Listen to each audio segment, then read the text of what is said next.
Now, I know that we live in a post-shame world, but if I posted what Donald Trump just posted online, I would probably want the earth to open up and swallow me whole. He took to Truth Social writing, "I just won the golf club championship, probably my last, at Trump International Golf Club in Palm Beach County, Florida. Such a great honor. The awards dinner is tonight at the club. I want to thank my wonderful golf staff and all of the many fantastic golfers that participated in the event. Such fun."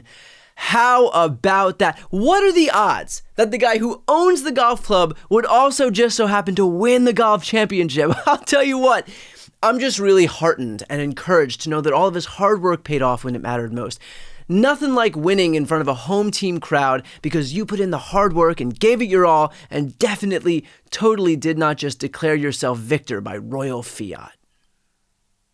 And if the serendipity of Donald Trump having won this golf tournament wasn't enough, you'll be floored to hear that this isn't even the first time. In fact, and I hope you're sitting down for this, Donald Trump wins every time. According to Palm Beach Post, Trump claiming to win his own tournament has become a tradition. 2 years ago, he declared he won a club championship when he didn't play the first round. According to reports, Trump told tournament organizers he played a strong round 2 days before the tournament started and decided that would count as his Saturday score for the club championship. Later that year, Trump posted that he won senior club championship at his club in Bedminster, New Jersey with a 67. That same month, Live Golf had an event at the same course, and of the 144 rounds, only 6 live golfers shot 67 or lower. A year ago, he boasted of adding 2 more championships to his long list, saying on social media he won not only the club championship, but also the senior club championship at his course near West Palm Beach. On that night, he was awarded the 2024 Trump International Golf Club Most Improved Player at the banquet. The award was presented by Jack Nicklaus. In January, a photo of the scores of the 11 contestants in the Senior Club Championship at his course outside of West Palm Beach appeared on Instagram, showing Trump 4 shots ahead of the field. Those scores were posted at the course, yet nobody claims to have witnessed Trump play, and it was reported nobody knew he had played in the tournament until his name was spotted atop of the leaderboard. And according to reports, when Trump's name appeared at the top, it caused surprise among attendees and followers of the event. See, the thing about having shame is that most of us would be incapable of what Donald Trump is doing here because the obviousness of this ploy would be deeply embarrassing. But when you aren't capable of shame, as Donald Trump isn't, then you can go out with a straight face and continue claiming that you are winning golf tournament after golf tournament after golf tournament, even when this is the kind of golfer that you are.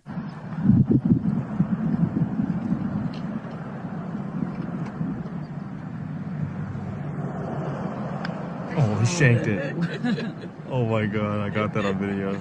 And if this brand of world leader, very believably dominating at sports, looks familiar, that's because it is. Now, let's think for a moment about who it is that Trump wants to emulate more than anybody in the world, who also just so happens to frame himself as an elite athlete.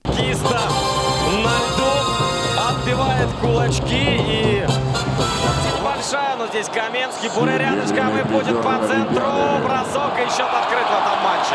1-0. Первая шайба в галло-матче ночной хоккейной лиги на счету Владимира Путина. С вами, как обычно, смотрим повтор этого эпизода. Вот так вот эффектно взмахнул ловушкой Александр Мельников, но остановить мне показалось изначально сделать передачу на пятак, но в принципе так и выходит.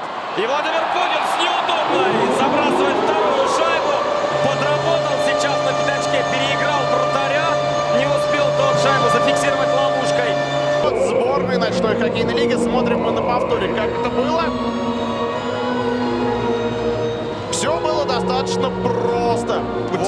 Вот с этого ракурса я видел, что шайба на ребре катилась. You know how many goals Vladimir Putin scored in that hockey game?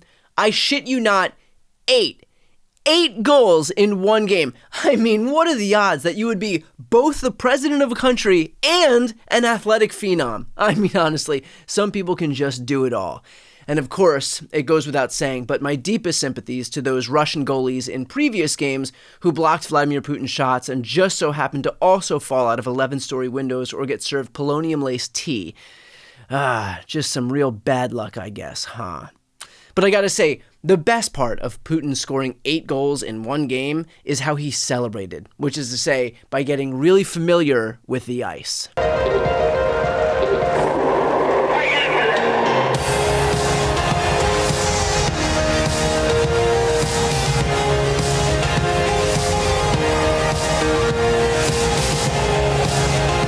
course, for those who don't know, that carpet also would end up falling out of an 11-story window after drinking polonium-laced tea. And look, is any of this important? Other than showing just how deeply full of shit Donald Trump is for anybody who actually still thinks he's a good faith actor? No, not really. And so while I have your attention, let's instead focus on what is important. And that is the fact that while Trump promised you all that he would start on day one, his words, not mine, on lowering your costs, the cost of groceries, of housing, of rent, of eggs, the reality is that prices have only surged. The stock market has crashed, and we are now on the brink of an economic recession. And what's his priority? The guy is literally golfing. Of the 55 days that he's been in office so far, 16 of those days have been spent on the golf course. Let's do a thought experiment here. If Joe Biden was presiding over your 401k crashing on a daily basis, and he was on the golf course for 30% of his presidency, do you think Trump himself might have something to say about that? Do you think Republicans more broadly would have something to say? Do you think Fox News would have something to say? Take all the time you need with that one. And aside from golfing, the reality is that Donald Trump has spent more time making sure that Elon's finances are okay than the rest of this country's voters combined. We haven't seen a single bill, a single executive order, a single move that would help stem the bleeding of our dying economy and stock market and actually deliver some relief. And yet, you know what he did have time to do? So all these cars won incredible awards. So they're great cars and they're American made. And I think, try it. You'll like it. And I should say, beyond the cars, they're great. But we have to celebrate somebody that has the courage to do this. He could have said, I'm not doing anything. I'm not going to get involved. Let the country go to hell. He didn't want to do that. And remember, he's going to find, and we're up to almost $500 billion worth of waste and fraud. And if it's $500 billion, we're giving $2 billion here, $2 billion, and not millions. It was a bet. If it was $1 million or $2 million, that's a lot of money. But we're talking about billions of dollars being given to defunct, scams, given to people with nothing. They have nothing going.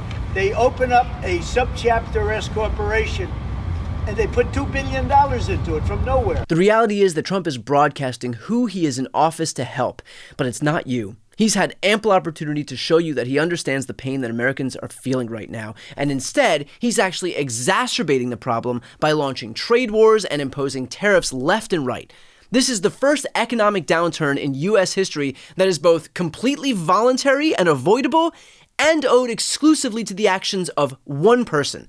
And the Republican Party collectively is too chicken shit to do a single thing about it, even as their constituents continue to feel the pain, meaning that we are left watching this wannabe dictator spend his days beefing up Tesla's bottom line as a favor to the world's richest man, or enjoying himself on the golf course, while the rest of us watch our savings go down the toilet on a daily basis. If that doesn't tell you who he and the broader GOP are working for, I don't know what will. Before you go, first, if you enjoyed this content and you want to see more and support independent media, please subscribe to this channel. The subscribe button will be right here on the screen. But second, the reality is that we're now in a political environment where this administration can lean on any of the social media platforms to suppress certain voices if they don't like critical coverage. That means my longevity here is in the hands of a few tech billionaires who are already making it clear that they're willing to cater to this White House. To that end, signing up for my newsletter is a great way for me to be able to reach you directly if that ever becomes necessary. I'll put the link on the screen as well, so please sign up. It's completely free, but there's also an option to do a paid subscription if you'd like to support my work. I really appreciate it. Thanks so much for watching.